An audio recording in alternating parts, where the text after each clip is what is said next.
성경을 한 군데 소개를 좀 하고 싶은데요. 마태복음 13장 24절 이하입니다. 예수께서 그들 앞에 또 비유를 들어 이르시되 천국은 좋은 씨를 제밭에 뿌린 사람과 같다. 천국은 좋은 씨를 제밭에 뿌린 사람과 같다. 사람이 잘 때에 그 원수가 와서 곡식 가운데 가라지를 덧뿌리고 갔더니 싹이 나고 결실할 때 가라지도 보이거늘. 이런 말씀을 예수님이 하셨어요. 근데 제자들이 이 말씀을 잘 이해를 못하고 못 알아들었어요. 그래서 제자들이 물었어요, 예수님께. 그러니까 예수님이 그것을 해석하여서 직접 말씀을 하셨는데 37절에서 39절에 이렇게 말씀을 해주셨어요. 우리 다 같이 읽어볼까요? 천천히. 대답하여 이르시되 좋은 씨를 뿌리는 이는 인자요 밭은 세상이요 좋은 씨는 천국의 아들들이요 가라지는 악한 자의 아들들이요 가라지를 뿌린 원수는 마귀요라고 설명해 주셨어요. 비유로 말씀을 하시면서 비유를 잘 못 알아들으니까 그것을 묻는 제자들에게 예수님이 실제적인 것을 바로 해석해서 이야기해 주신 거예요. 주님이 여기 이렇게 말씀을 하신 것처럼 이 세상은 하나님 것입니다. 주님 것이지요. 그런데 이 하나님의 것인 이 세상 안에는 알곡과 가라지가 같이 살고 있다고 그러죠. 알곡은 천국의 아들들이다 라고 예수님이 해석하셨고요. 가라지는 악한 자의 아들들이다라고 하셨어요. 여기 악한 자는 마귀를 말합니다. 그래서 이 세상에는 지금 이 세상을 말하는 거예요. 과거에도 그랬고 주님 재림하실 때까지 이 세상은 이렇게 있다라는 것인데 이 세상에는 천국의 아들들로서 하나님의 성품을 닮아가는 사람들이 있어요. 그리고 마귀를 닮아 있는 그런 자들도 있습니다. 다 사람이에요. 그래서 요한복음 8장을 보게 되면 예수님께서 어떤 사람들을 향해서 말씀하시기를 이렇게 이야기하셨어요. 너희들은, 어떤 사람들을 향해서 너희들은 그랬어요. 너희 아비 마귀에게서 났으니 너희 아비의 욕심대로 니들도 행하려고 하는구나. 그는 처음부터 살인한 자야.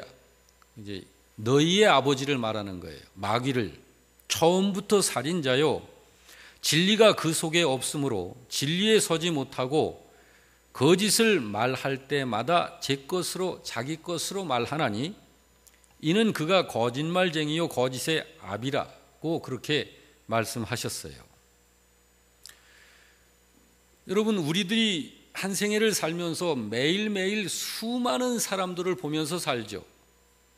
그들과 어떤 일을 함께 하기도 하고 거래를 하기도 하고 사귀기도 하고 예수님도 똑같이 우리들처럼 그때 당시에 그 예수님 앞에 수많은 사람들이 있었는데 예수님이 이 말씀을 하시는 거예요.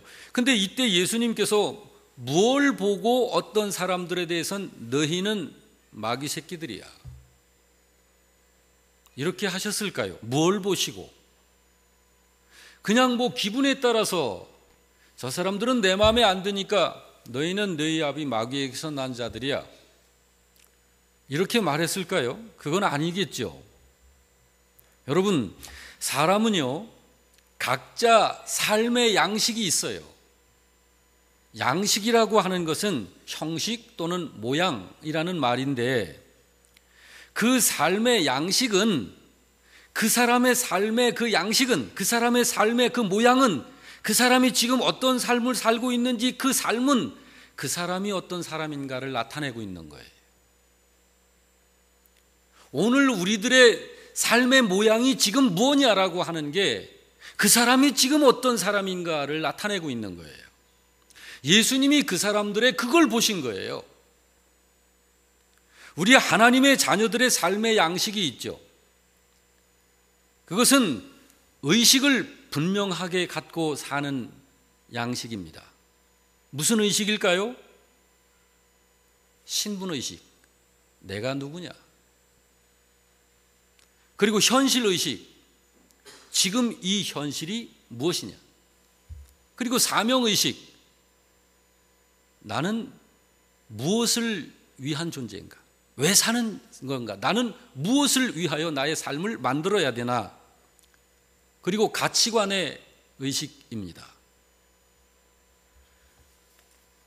우리 신자는 우리가 누구인지를 분명히 인식하고 살아야 해요.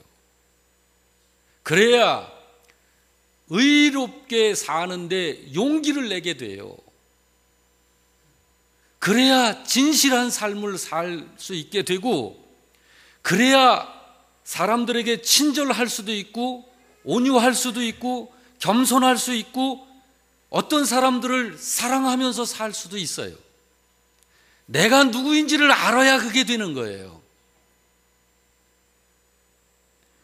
신자로서 신자가 그렇게 사는 삶을, 그걸 영적인 예배다라고 성경이 말하는 거예요. 지금 우리들이 이렇게 예배 드리는 이거는 공적인 예배, 회중 예배라고 하는데, 우리의 생애 가운데 전체가 예배가 되어져야 되는데, 그 예배 가운데 지극히 일부가 지금 이 회중 예배인 거예요. 이게 예배의 전부는 당연히 아닙니다. 그리고 이 예배는 그 무엇을 위한 예배인 거예요. 우리들의 영적인 예배가 충만하게 나와지기 위해서 이런 예배도 필요한 거예요. 그래서 로마서 12장 1절은 이렇게 말씀합니다. 형제들아, 내가 하나님의 그 모든 자비하심으로 너희에게 말하는데, 너희 몸을 하나님이 기뻐하시는 거룩한 산 제물로 드려. 그것이 너희가 드릴 영적 예배야.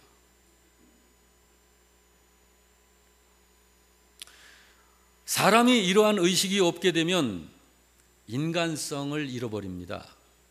인간성 상실을 하게 되는 거예요. 그러면 결국 그 사람은 사람의 수준에서 점점 떨어져서 짐승화되어 가는 거예요. 여러분, 사람이 사람으로서의 삶을 살아야지, 사람인데 사람으로서 하지 못할 짓을 너무 많이들 하잖아요, 세상이. 그래서 이 사회를 폐륜으로 몰아가는 세상이라고 그러잖아요.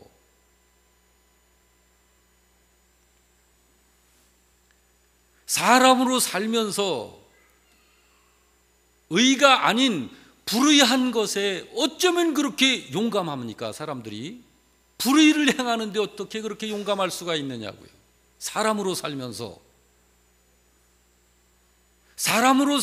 정직하질 못해. 사람으로 살면서 왜 이렇게 마음이 강팍하고 거칠고 난폭한지를 몰라요. 여러분, 운전하기 편안하던가요? 길거리 다니기.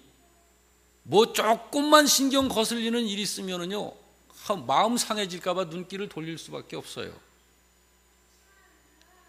사람으로 살면서 교만하고 거만하고, 사람으로 살면서 미워하고 무관심하게 지내는 이런 삶, 시기하고 불평하고 불만하고 못마땅히 여기며 사는 이런 것을 토하는 사람들, 왜 그럴까요? 왜 그럴까요? 자기가 누군지에 대한 이 영적인 분명한 의식이 없어요. 그래서 그래요.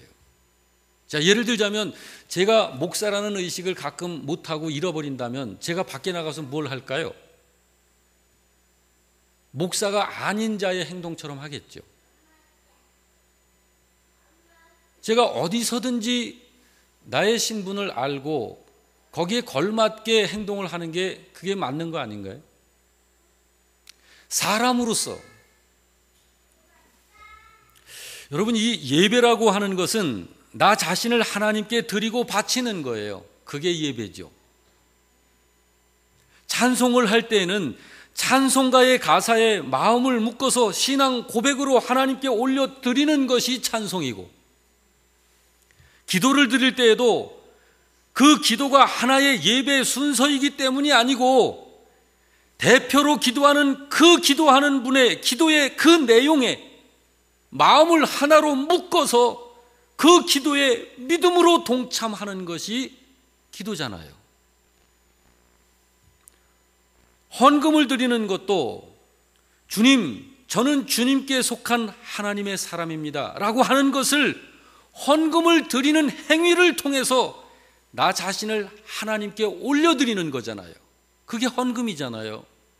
헌금은 돈을 드리는, 그런 돈을 하나님께 드리는 거 아니에요. 하나님이 무슨 돈을 받으셔? 하나님이 무슨 돈이 필요하셔요? 그 물질이라고 하는 차원을 넘어서 그 행위가 그 사람의 양식이기 때문에 그 사람이 어떤 사람인지를 하나님께 나타내 드리는 거예요.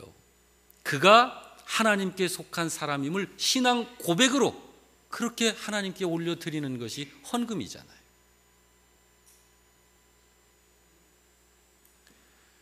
그래서 예를 들자면 어떤 성도는요, 하나님께 올려드릴 적에 아무렇게나 하지 않아요.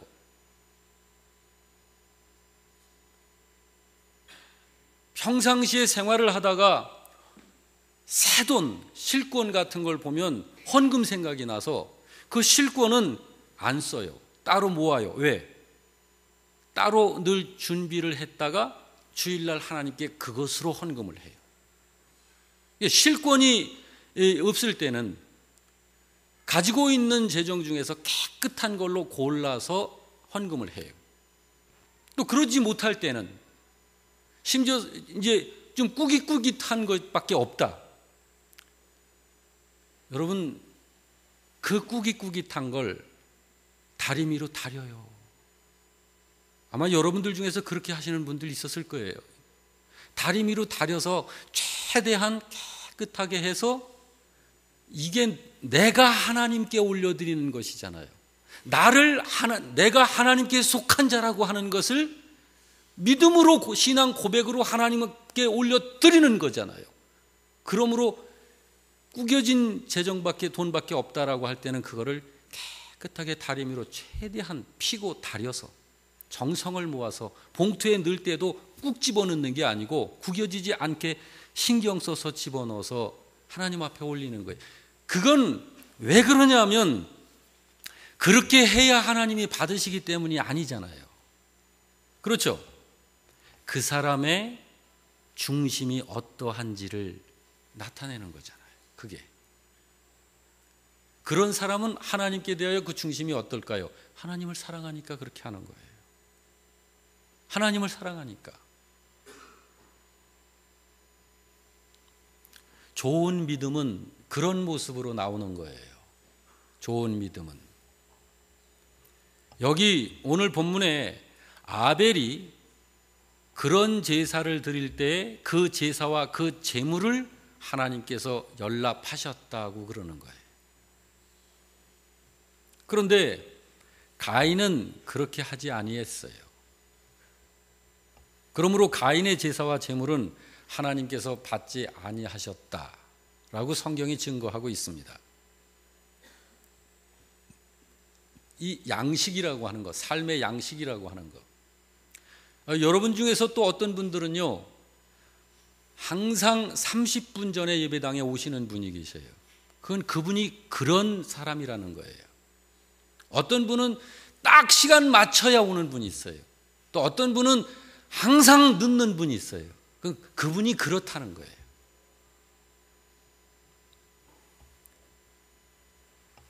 예배라고 하는 것은 모든 신앙 행위의 절정입니다. 그러므로 그 어느 것도 예배를 대신할 수는 없는 거예요. 예배가 뭐라고요? 모든 신앙 행위의 절정입니다. 모든 신앙 행위에 절정이 없다. 그게 엉망이다. 그러면 볼 것도 없는 거예요. 다른 건 볼 것도 없는 거예요. 예를 들어서 성경 공부하는 거, 참 중요하죠. 그렇지만 성경 공부가 예배를 대신할 수 있나요? 아니요. 그런 거 아니에요. 성경 공부는 그럼 왜 하느냐? 성경 공부를 하게 되면 더욱더 하나님께 올바른 예배를 드릴 수 있는 예배자가 되어가는 거예요. 하나님 앞에 온전한 사람으로 그렇게 만들어져 가는 거예요. 하나님의 말씀이 사람을 그렇게 만들어내는 거예요. 성경 공부는 성경 지식을 더 얻으려고 하는 게 목표가 아니에요. 교회 생활의 한 과정도 아니고요. 신자가 성경 공부를 제대로 하게 되면 그는 온전한 예배자의 모습을 점점 갖추어가게 돼 있어요. 여러분, 성경 공부를 우리들 참 많이 했을 거예요. 장로님, 그러면 장로님으로서 여태 제가 여쭤봤어요. 새벽 기도를 언제부터 하셨나요? 그랬더니 18살 때부터 새벽 기도를 지금까지 하고 계시대요. 그러면 18살 고등학교 2학년, 3학년 그 나이 때부터 새벽 기도를 시작하셔서 지금까지 오셨으니 하나님의 말씀을 얼마나 많이 하시겠느냐고요. 하나님의 말씀을, 성경 공부는 또 얼마나 그동안 많이 하셨겠어요. 적어도 60년이 넘게 성경 공부도 하시고 늘 성경 보셨으니까요. 여러분, 장로님의 모습을 이렇게 보시면서 여러분 어떤 느낌이 드시나요? 나도 저 장로님처럼 저렇게 겸손하시고 저렇게 묵묵히 섬기는 이런 하나님의 자녀가 돼야지 하는 그런 도전을 받습니까? 아니면 나는 저렇게 안 살래, 그런 도전을 받습니까? 우리 중에 장로님보다 더 오래 믿고 장로님보다 더 성경 아는 분이 누가 있을까요? 여러분, 성경을 많이 알면 알수록 온전한 예배자가 되어가는 거예요.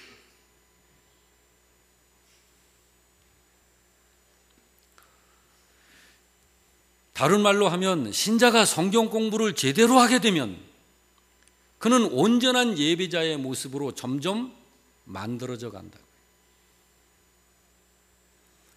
또 섬기고 봉사하는 일이 예배를 대신할 수 있을까? 물론 아닙니다. 예배는 우리 각자가 나 자신을 하나님께 바쳐 드리는 것이 예배예요.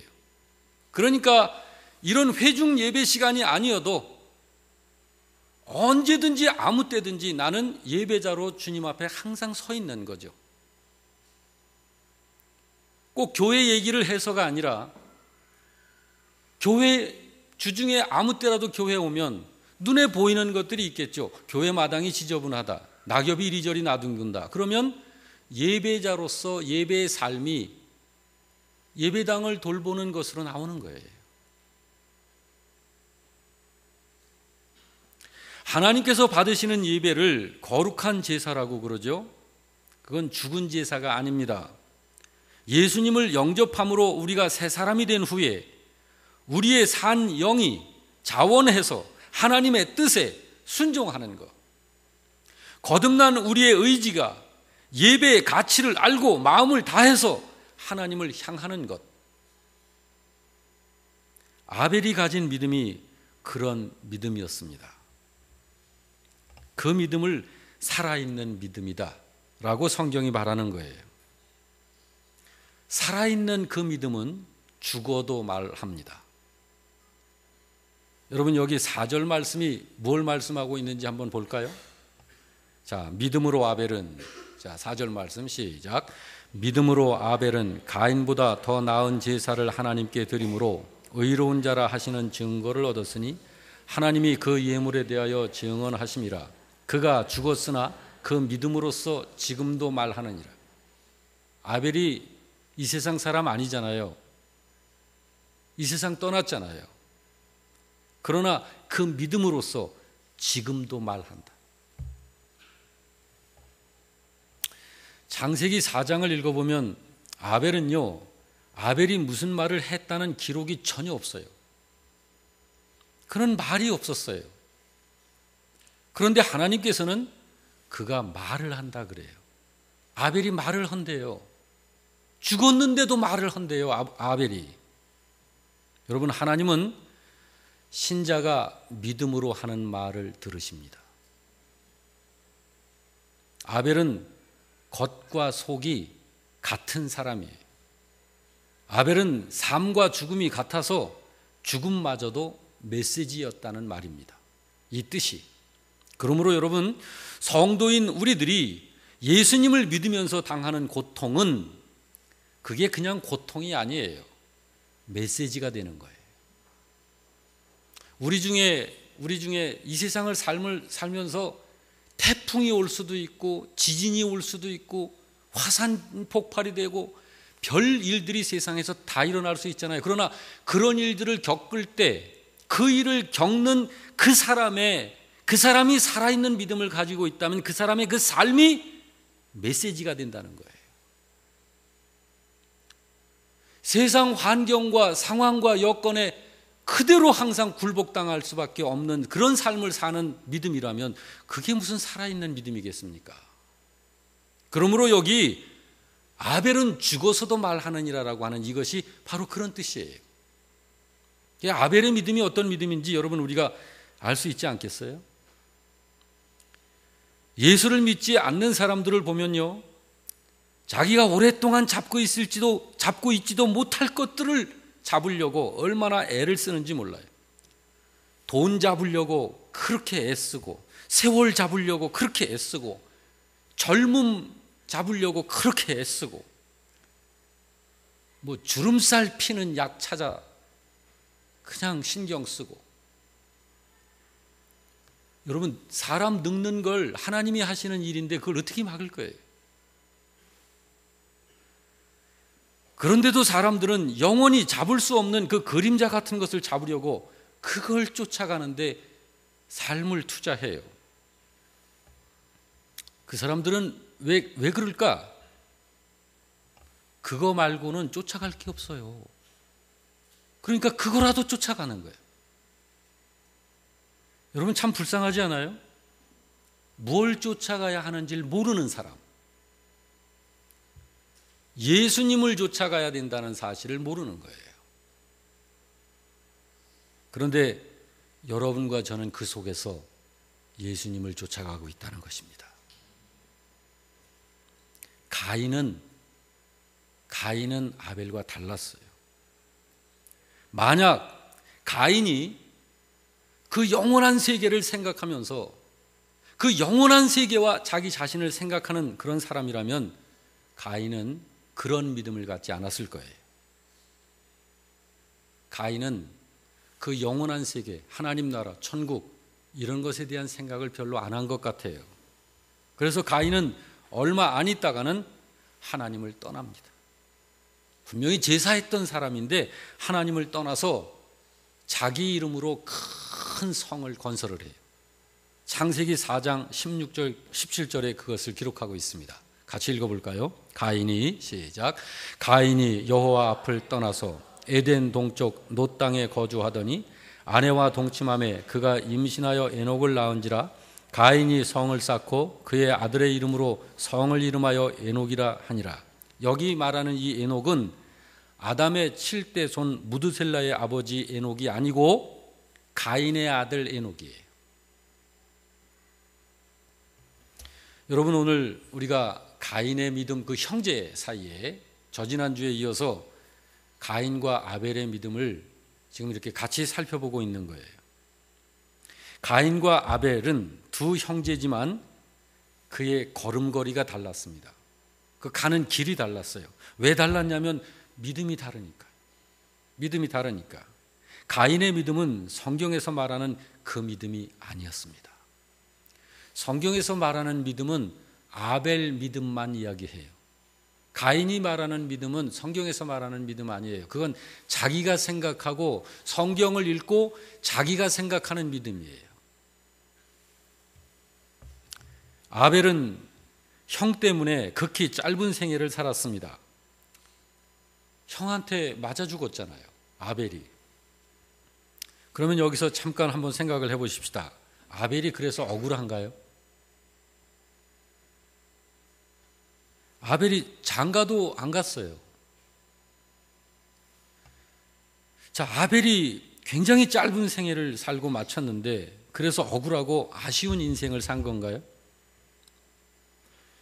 아닙니다. 아벨은 비록 짧은 생애를 살았지만 그는 믿음의 영웅들의 계보에 첫 번째로 그 이름이 올라간 사람이에요.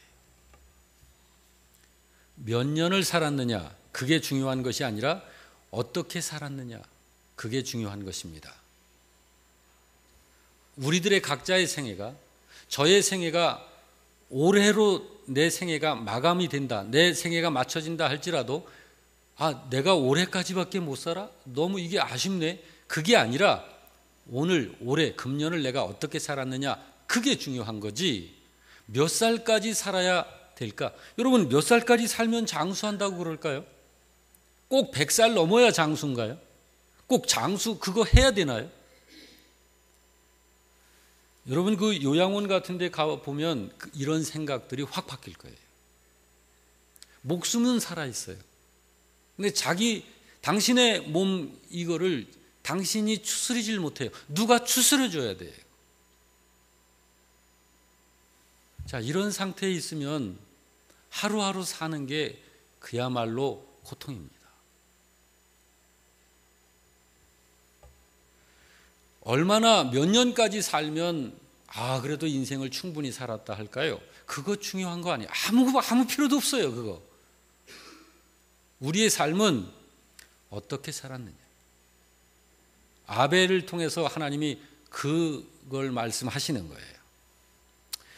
여러분, 부디 아벨의 생애가 이야기하는, 죽어서도 지금 말한다라고 하는 그 아벨이 하는 말을 들으시나요? 지금 우리 각자에게 아벨이 무슨 이야기를 할까요? 들을 수 있기를 바랍니다. 인생이라는 것은 오래 살았다고 위대한 것이 아니고 짧게 살았다고 허무한 것이 아니다. 하나님께서 인정하시고 받아주시는 그런 생애가 하나님이 원하시는 생애요, 복된 인생이다. 아벨이 그걸 말하고 있지 않나요? 사랑하는 성도 여러분, 여러분과 우리 각자는 어떻게 살아가야 할까요? 이 험한 세상을 오직 고난과 고통 가운데서도 흔들리지 않는 믿음을 아벨처럼 가지고 살아야 할 것입니다. 부디 아벨처럼 우리 각자의 생애가 하나님께 인정받고 하나님께서 옳다고 증거해 주시며 죽음까지도 믿음으로 말할 수 있고 죽음까지도 예수님을 증거하는 삶이 되는 그런 삶을 사는 인생 메시지가 되는 여러분들 되시길 주의 이름으로 축복합니다. 아멘.